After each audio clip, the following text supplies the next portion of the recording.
Right people, so we have got this Transit 2-litre EcoBlue in with us with rough running. So what we're going to be doing this morning is we're going to quickly use the Thinkcar Thinktool 391 to see what the diagnostic is saying what's wrong with this Transit. And then what we're going to do, we're going to take you through the process in diagnosing, fault finding and potentially testing. Because Dan has already got an idea that we've got potentially an injector or two out.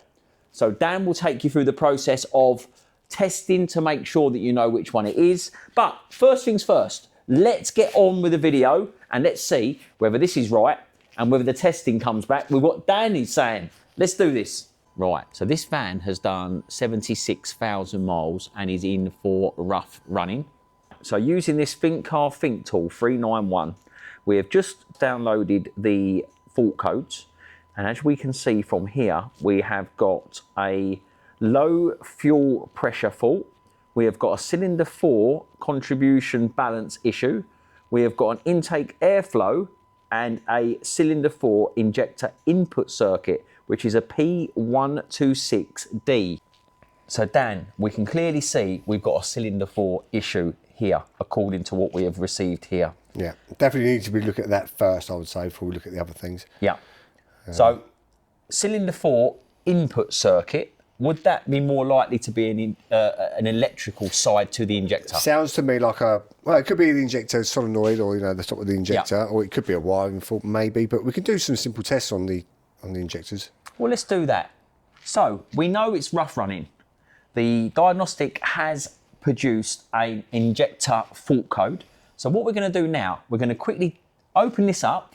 We're going to strip it down and Dan will show you how to check the resistance values on the injector. So what he'll do is he'll check a known good versus potentially a known bad, and we'll show you how to check for injector fault codes. Let's do it. Right, so what we're going to do, people, Dan has just set up the multimeter, and as you come into here, Dan, you'll have to explain to the people at home so they can see what you've done and how you've wired this in with a multimeter. Now, so we've jumped forward a little bit here, but cylinder 1, 2, 3 and 4.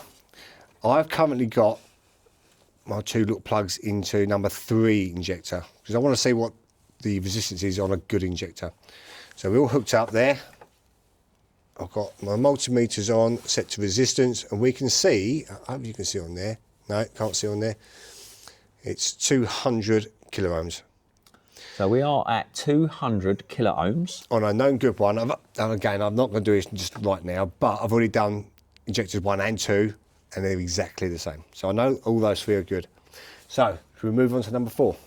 Let's test the number 4, which is the one that we have just removed, which has been highlighted by the Thinkcar as a problem injector. So all Dan is doing is 2 pins inside the top of the injector, and we'll be using both sides of this for the positive and the negative of the multimeter test on resistance on the multimeter. So it's a very, very simple test. And what have we got as a reading, Dan? So with the exact same wires, exactly the same connectors, we have 1 kiloohm. And the other 3 were all 200 kiloohms. Right. So there's a massive difference between 3 good ones and 1 bad one. So that is a nice, easy way to test whether the computer is telling us the right information by simply doing a manual check on the injector to see what we've got. Now, the good thing with these are, Dan, is we've just phoned up a couple of the motor factors and we've managed to get a new one, haven't we? We have got a brand new one from Continental. Yeah, brand new one. Our local Ford dealership didn't even have one in stock. Did it? No, well, it just says exactly why, doesn't it? Because these do go down, well, they are, I suppose, they're a popular vehicle, aren't they? Yeah, there's a lot of them out there. So what we're going to do now, we're going to quickly get the injector out and we are going to test the new injector to see what resistance values we get on the new injector versus the ones we've got in there currently. So we'll open up the new injector, we'll test it, and we'll see what we've got then. Right, as you can see on there, look, this injector we've just taken out, it has got Ford on one side, but when you turn it over, can you see it says Continental? So that is what who made the injectors for Ford, and luckily we have managed to source one that Ford use. So let's get this opened and see what the resistance values are. Let's grab this out of the box. This was around about 270, 280, I think, including the VAT, wasn't it? Yeah. So brand new, hoping it comes with an injector seal. Well, I would say it should do. If it doesn't, we have got one if we need it. We emptied it. Yes. What's the other thing we always need when changing an injector? Seal, the O-ring. Yeah, I was going to say the clamp bolt. Oh, they're yes. stretchy. Yes. And we have got one of those as well. So when we code the vehicle back in, you will be able to see that we have got an injector code there. So then when we program the injector, this is what we'll be asking for. This, I think it's normally about 6 digits in it, Dan, give or take. Right. Perfect. It's nice, isn't it? Let's check to see what the resistance values is on a brand new injector. It's going to be interesting to see what the resistance values are. Bear in mind, I think we were 200 kilo ohms, weren't we, Dan?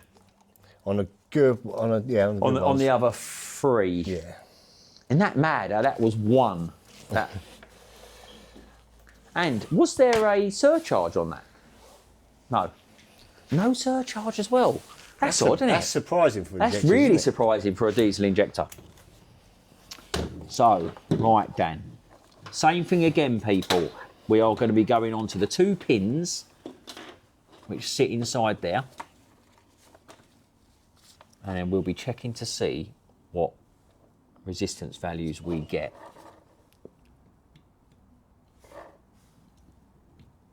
That's it. Right. On the end. Please. You got it. Oh, I got it. All right. What do you reckon? I reckon 200. What do you reckon? I'm going to go straight 200. You're going to go 200? Yeah. Oh, I man. don't think it's going to change.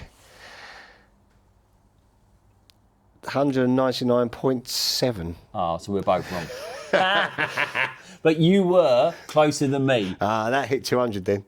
Oh, you can't wiggle it around, Oh, look man. at that. It's you perfect. can't wiggle it around. That is a perfect 200. Right, there we go, people. So what we're going to do now, we'll get this injector put back in the van. We'll get it all buttoned up, and then what we'll do, we'll take you through the coding of the injector, and then we'll start it up, and we'll see whether we were right or whether Dan's doing another injector. So before we fit any new injectors, I always give the seats a clean with my cleaner tool. Different adapters in there for different sizes. And that just goes on to my handle, and then I can just slide that down inside the head. Give it a little bit of a turn, a little bit of pressure down. Give it a little clean off. Just to explain quickly what Dan's been using, this tool here will clean the seat for where the injector seals down onto the cylinder head. So basically what this has got, you can see there slightly, see that? And what it will do, it will clean the seat so that when we put the new seal in, it should be free from debris, and then there'll be no compression gases passing the seal. So Dan's just going to quickly clean this one out, and then that'll be ready for the injector to be fitted. Right, Dan, so you're at the stage now where we are going to be doing the injector bolt. As you can see here, Dan will be going to 9 newton meters, then he'll be slackening it off 45 degrees, 6 newton meters, and then 180. We recommend, Dan, on these, a new bolt every single time. Every time it's a stretch bolt. Yeah. How do they say in America? Talk to yield, don't they? Is that what they said? So I've just let you know a little secret. I've already done the 9 newton meters. I've done the 45 degrees slacken, and then back to 6. Now I'm on the last bit, 180 degrees. All right, so Dan is on the 180, and then we should see the torque wrench go green, Dan. It does. But we'll get some yellows first. 56. Oh. I don't think I can get only one. He's going to have to bring it back. It's a good thing about these torque wrenches, though. Yeah. Wow. There we go. So we're 180, and you can see there that is the injector bolt done. So we'll be getting this one back together. and then we'll be showing them how to code the injector, and then we'll see if it starts. Right, so we got the Thinkcar back on it, and we've done the scan. We're into the vehicle. It's done its high-speed scan. So from here, we're going to go to common special functions, and then we've got in here injector coding, correction factors. That's just telling us about where the code is on the injector. Just Yeah, takes a little so picture. basically what it will do is it will show us, if it will focus, where to look for the code for the injector, which we showed that anyway in the earlier part of the video, didn't we, Dan? Yeah, we did. Again, that's just telling you again about it. Ignition is on, I can hear it. Yeah, buzzing away. So this is the brand new injector that we have fitted to this vehicle. Yeah, I've got the code off of it already as well. Yeah. So that's just basically telling me to pick the right cylinder. Yeah. I think it actually tells you, yeah. There you go. So cylinder 4 is the 7K7ADJM. I've already just double checked the my pictures, and it is correct. So we're gonna do number 4. That's it, just to remember if it's uppercase or lowercase. Now I've got a picture. So Dan has done the right thing that we all do, is make sure you take a picture. Take a picture.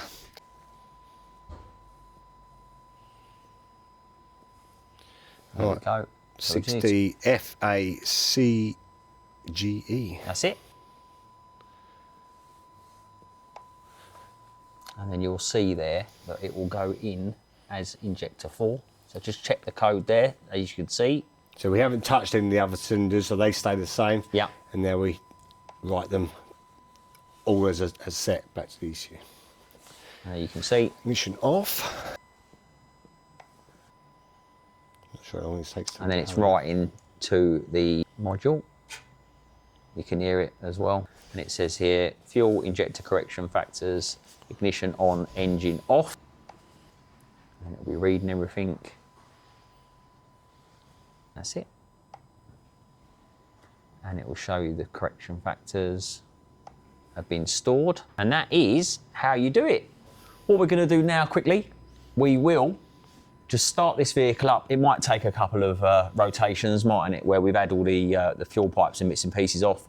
And then what we'll do, we'll get it running, see how the vehicle runs, and then we'll recheck everything on the diagnostic machine, and let's see whether we got that right or not. Now this is all back together. Injector is in the hole.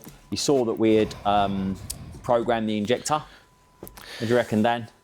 Make or break? I reckon. Broom, broom. Make or break? Ready? Ah, look at that. Wow. That sounds absolutely lovely. Any lights on the dash? Anything like that? I've got no lights on. Well, obviously. No way. No engine lights or anything. Now look at that. I put him on the spot and I showed you. He had no time to even try it. No, the Thinkcar is still off. So the Thinkcar has done it again. And another one fixed.